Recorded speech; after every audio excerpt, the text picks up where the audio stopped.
क्या आप कभी किसी स्किन केयर प्रोडक्ट के पैकेज लेबल को देखकर कंफ्यूज हुए हो? क्या आपने कभी सोचा है कि जो इंग्रेडिएंट्स के नाम, जो केमिकल्स के नाम उन प्रोडक्ट पे होते हैं, वो क्या करते हैं और क्या वो सच में आपकी स्किन पे काम करेंगे या नहीं?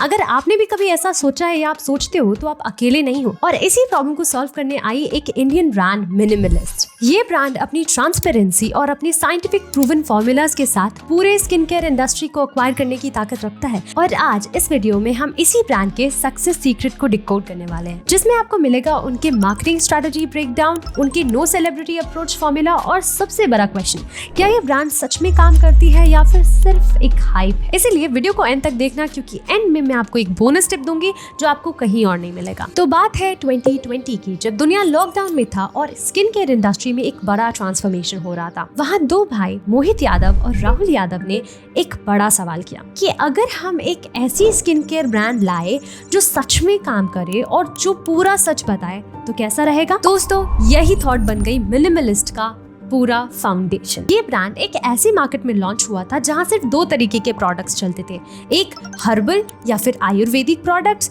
दूसरा ओवर प्राइस्ड और ओवर हाइप्ड प्रोडक्ट्स जिसमें फैंसी इंग्रेडिएंट्स लिखे होते थे। लेकिन मिनिमलिस्ट ने कुछ अलग सोचा। Inspired by the brand Ordinary and Paula's Choice, they introduced skin care products जो पैक्ड था पूरी तरीके से साइंटिफिक फॉर्मूलाज के साथ, honest ingredients, no marketing lies and no exaggerated claims. और यही फॉर्मूला बना मिनिमलिस्ट का सबसे बड़ा यूएसपी। चलिए अब मिनिमलिस्ट के कुछ ऐसे ही इंपॉर्टेंट यूएसपीज की बात करते हैं। मिनिमलिस्ट के कुछ 5 ऐसे यूएसपीज हैं जो उसको अपने इंडस्ट्री में दूसरे ब्रांड से ज्यादा बेहतर बनाता है। पहला, ट्रांसपेरेंट इंग्रेडिएंट्स। हर प्रोडक्ट के एक्टिव इंग्रेडिएंट के ऊपर एग्जैक्ट कंसंट्रेशन लिखा होता है, कोई हिडन फॉर्मूला नहीं। फॉर एग्जांपल, बाकी ब्रांड्स लिखते हैं नायासिनामाइड सीरम, बट मिनिमलिस्ट लिखता है 10% नायासिनामाइड प्लस 1% हाइएलुरोनिक एसिड। दूसरा, fragrance free non toxic additives. इनके प्रोडक्ट्स में कोई पैराबेन, कोई सल्फेट, कोई सिलिकॉन नहीं होता। तीसरा, clinically tested and dermatologist approved.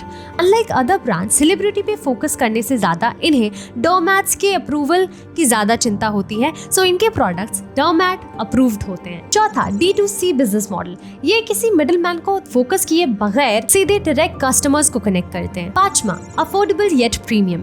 इनकी क्वालिटी बहुत प्रीमियम होती है और बहुत एक्सेसिबल होती है, मतलब बहुत महंगे ब्रांड की तरह डिफरेंट इंग्रेडिएंट लिख करके पैसे लूटना नहीं, बल्कि इनका मोटो है लोगों को सच में बेनिफिट करना अपने प्रोडक्ट से। अब बात करते हैं मिनिमलिस्ट के कुछ टॉप परफॉर्मिंग प्रोडक्ट्स की जो इन्हें मास अडॉप्शन दिलाने में हेल्प करते हैं। पहला, 10% नायासिनामाइड सीरम। दूसरा, 2% सैलिसिलिक एसिड सीरम। तीसरा, 10% विटामिन सी सीरम। चौथा, SPF 50 सनस्क्रीन। और पांचवा, 0.3% रेटिनॉल सीरम। और इनके सारे प्रोडक्ट अपने आप में ही एक ब्रिलियंट मार्केटिंग है। एक और चीज है जो मिनिमलिस्ट को दूसरे ब्रांड से अलग करती है, वो है इनके नॉन एडवर्टाइजमेंट मार्केटिंग, जैसे कि SEO ड्रिवन स्ट्रेटजी।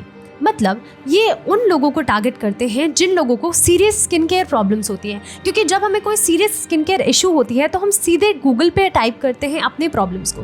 तो इन लोगों ने उस पर्टिकुलर ऑडियंस को टारगेट किया और उनको कंटेंट दिया in the form of blogs and articles. दूसरा, वर्ड ऑफ माउथ वायरलिटी। मतलब रादर देन सेलिब्रिटीज पर पैसा खर्चने या फिर पेड एडवर्टाइजमेंट में पैसा खर्चने से ये प्रोडक्ट की यूएसपी पे, प्रोडक्ट की क्वालिटी पे ध्यान देते हैं, जिसकी वजह से लोग इनके प्रोडक्ट्स खरीदते हैं और उन्हें इतना पसंद आता है कि वो खुद से टेस्टिमोनियल्स देते हैं। और वर्ड ऑफ माउथ से इनके प्रोडक्ट्स लोगों के बीच में काफी फेमस होते हैं। After that, no celebrity only science. जैसे मैंने आपको वीडियो में पहले भी बोला कि ये सेलिब्रिटी पे पैसे खर्च करने से ज्यादा डर्मैट्स के अप्रूवल पे ध्यान देते हैं, तो इनके प्रोडक्ट डर्मेटोलॉजिस्ट अप्रूव्ड होते हैं, जिसकी वजह से लोग इन पर ज्यादा ट्रस्ट करते हैं। और सबसे आखिर में कस्टमर एंगेजमेंट, जो इनका सबसे पावरफुल टूल है, क्योंकि इंस्टाग्राम पे ये different AMAs, skin care Q&A और डिफरेंट एजुकेशनल पोस्ट से लोगों को एंगेज करते हैं। पर जरा रुकिए, मिनिमलिस्ट के करियर में सबसे बड़ा ग्रोथ तब हुआ जब वो हिंदुस्तान यूनिलीवर लिमिटेड से मर्ज हुआ। Talking point this morning has been Unilever, and more importantly, the minimalist acquisition as well that they have made.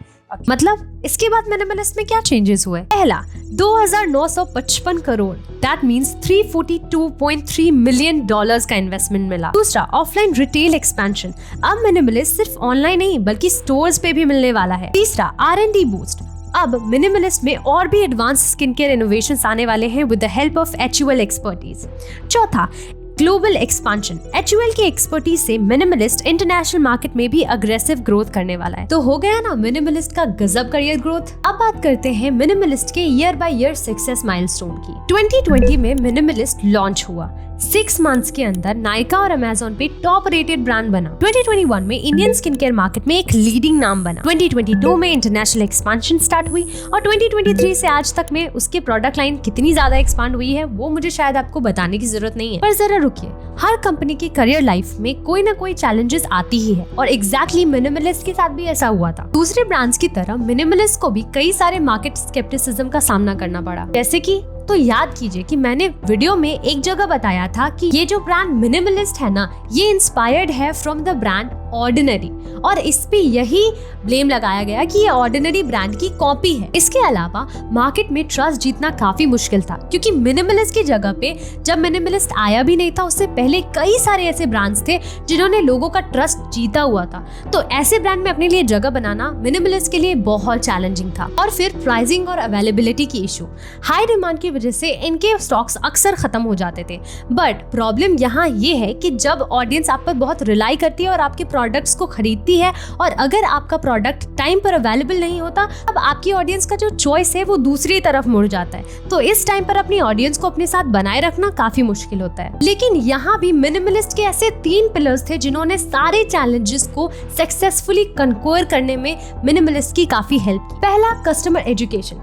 यहाँ मिनिमलिस्ट ने अपनी ऑडियंस को साइंटिफिक स्टडीज के बारे में एजुकेट करना शुरू किया जिसमें उन्होंने अपने प्रोडक्ट के इंग्रेडिएंट्स के लिए अपने ऑडियंस को समझाया कि वो किस तरीके से उनकी हेल्प कर सकता है। दूसरा, कम्युनिटी बिल्डिंग। इस पर डायरेक्ट फीडबैक पर काम किया गया और अपनी ऑडियंस के ग्रीवांसेस को समझा गया और उनके पेन पॉइंट्स को सॉल्व किया गया। तीसरा, ऑनेस्ट ब्रांडिंग। इसमें ज्यादातर स्किन केयर ब्रांड्स फेल हो जाते थे।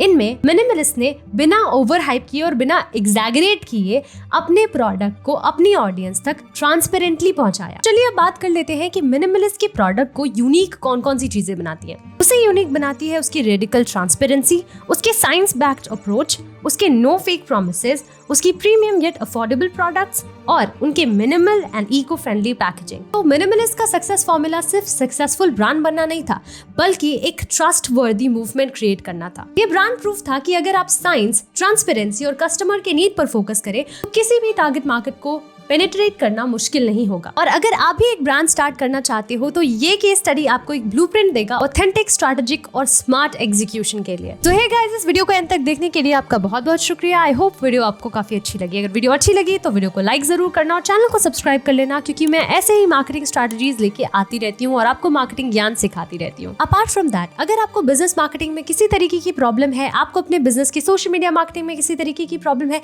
आप मेरे साथ एक फ्री कंसल्टेशन बुक कर सकते हैं and the link is in the description box. तब तक के लिए बाय बाय।